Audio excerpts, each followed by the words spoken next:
حضرت یعقوب علیہ السلام اسرائیل علیہ السلام کوم چې د مرګ فرشته د ملک الموت فرشته ته وای ته چې کله زمانه روح قبض کې کنه چې کله زما خواله راځي نو دا یو مهرباني وکړي چې ما ته د مخ کې نه غوري وي چې ستا ټیم پوره دی په دې پلان کې ورځ باندې وستا وړلې نو اسرائیل علیہ السلام ورته ټیک دا د الله نبیو پیغمبرو فرشتي وسره خبرې کوله سموده تیر شو اسرائیل علیہ السلام د یعقوب علیہ السلام خواله راغی یعقوب علیہ السلام خو پوه شو چې دې خاصه چا خواله نه زی خو چې راغی نو زمانه د روح اخلي دا الله نبی دی پیغمبر دی هغه دې تاسو کې اسرائیل ماته د ویلی نو چې زما خواله کله راځي نو ماته د مخ کې نه استاد راولېږي ماته د مخ کې نه وینا وکي چې زه خو ځان تیار کوم کنه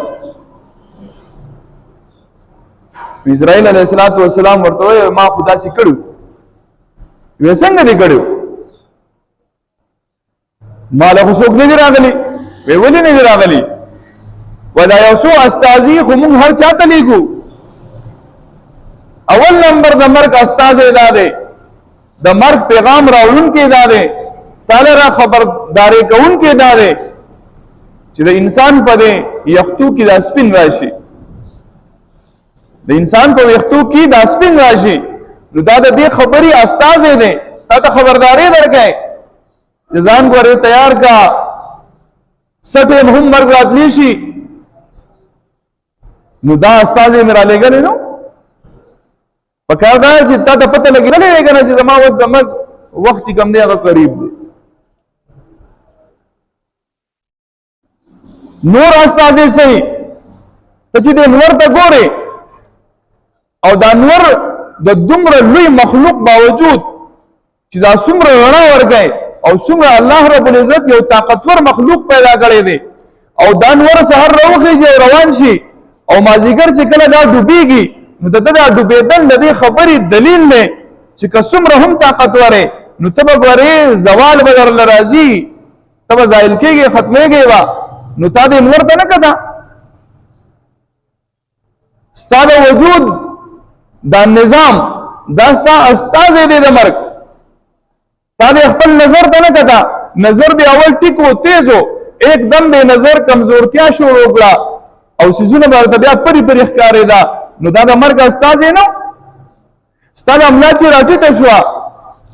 نو ته پوه نه شوې په ځوانۍ کې خو به تاسې نه ویستې او ته به ګرځېدې او ته په غرور او په طاقت کې ګرځېدې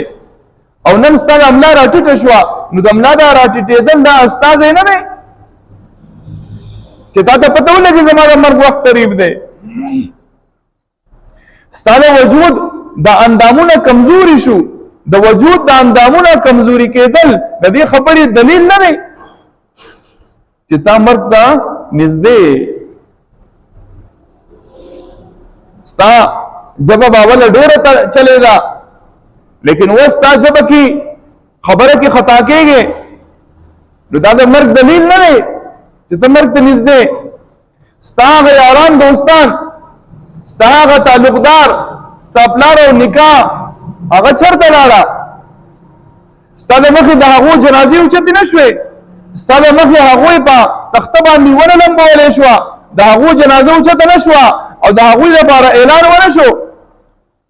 دا د مرګ استازی نه دی دغلته یو ځګی دی او هغه ځګي ته ویل کېږي شهر خاموشه د خاموشه خلکو خار نو ته هغه خار ته بار بار لا نه تا هغه خار کې بار بار کېنه ناسته تا ونه لیدا چې دا خار رو ته ورو آبادیږي دې ته خلک راځي دا هغو کورونه دي پکې نو تا د دې خبرې نه عبرت وانه غوښتو دا د مرګ استازي دي کنه نو دا د الله رب العزت د طرف نه زمونږ د خبردارۍ لپاره دا مونږ ته استازي راځي لیکن مونږه ځان نانګاره کو مونږ ځان د دنیا په دې سيزونو باندې خوشاله نه نه مړه ګوره ماشوم ملشي چې ماشوم ملشي نو موږ داغه لپاره د دنیا خبرې په ذهن کې جوړو نه مردا ماشوم زکه مړلې چې ته جټکا وا نو ماته خو جټکا نشته شیطان دې دغه دوکه کې ماشوم ته خو جټکا زکه مړ شو ماته خو جټکا نشته کنه نو زه په دغه شان روغ رمټ ګرځم الکه په ماشوم مرګ راځي او په ځوان ناراضي نه الکه بای پلان کې ځوان وفات شوی دی نو دا کم ځوان چې وفات شوی دی نو دا ځوان اکسیډنټ کړی دی نو زه ګاډي نه چلوم نو زموږ اکسیډنټ نه کیږي لہذا مال عمر نه راځي نه دا اصل کې سبب دی الله رب العزت د دنیا دارالاسباب پیدا کړی دا سبب دی سبب ولا جوړای نور دغه وخت متعین دی دا وخت مقرر دی دغه ځوان با د خپل صحت خیال نه ساتو ځکه ګردې فیل شي ولاړو زه خو د صحت خیال ساتم لہذا زما ګردې به نه فیل کیږي او زه به نه مرم نه نه داسې نه دا پلان کې چې وفات شو دغه شوګر او شوګر کې به احتیاط نه کو دا غي د وجه نه وفات شو زما خو شوګر هم نشتا که شوګر میراغي زه به احتیاط کوم نه امرم دا شیطان له دوکې راغ جنازه تیار ده الکه دا خو بابا و ما دا بوډا وزکه مر شو زه خو ځوان زلمی او په ما مرګ ناراضي چې کله بوډا شم په ما مرګ راځي نه نه نه نه زمونږ دوه تجربه وشوه په دې معاشره کې مونږ وګرځیدو په جنازو کې حاضر شو د دې سیس فرق پکې نشتا چې دا معشوم دی دله مرګ ناراضي دا ځوان دی دله مرګ ناراضي دا د واده زلمی دی مرګ بوله ناراضي ځکه چې د واده زلمی خلاصه په سترګو لیدلی نه دي مرګ ولې راځي نو مرګ وای نه نه نه زه چا ګورې دا خاطر نه کوم زه چا دا خاطر نه کوم چې په دې باندې خوشحالي ده دا خوشحالي ولا بغم ولې بدلوم نه نه زه داسې اعظم په کور کې به خوشحالي او एकदम به خوشحالي په غم باندې بدلوم ځکه چې زه حقیقت یم او داسې حقیقت یم چې زمانه انکار کول دا مشکل دی